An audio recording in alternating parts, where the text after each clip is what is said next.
Құрметті әлеуметтік желідегі оқырмандар, Сартөбе ауылында Садықова Сарагүлдің отбасында Нұржан атты баласын аяғына тік тұрған ана. Сарагүл, осы сіз Нұржанды аяғынан қалай тұрғыздыңыз, қандай төзімділік сізге күш берді? Мен жасынан осы балам өзі аурушаң болып, екінші топтағы мүгедек. Әйтеуір өсіріп Құдайға тәуба осы халге жеткіздім. Өзім жастайымнан күйеуімнен ерте айырылдым. 38 жасында жолдасым ерте қайтыс болып кетті.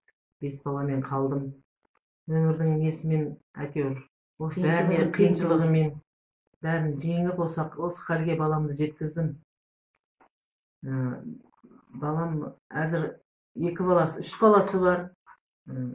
Екеуі отличник, жақсы оқиды. Отбасы ошаққасы бар. Сіз қазір аналарды неге қандай үндеу беріп шақыратын едіңіздер? Осындай аналарды, науқас балалар бар аналарды.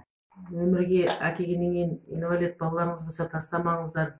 Бәрі өмірге құштарлықпен қарап, сол баланы жеткізуге тырысыңыздар. Аналық өмір қасиетімен сондай сұраймын.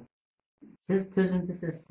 Жалғызбасты ана болсаңыз да Нұржанды аяғынан тұрғызып, Нұржанның өзінің жеке отбасы жасап бергеніңізге сізге мыңда бір рахмет.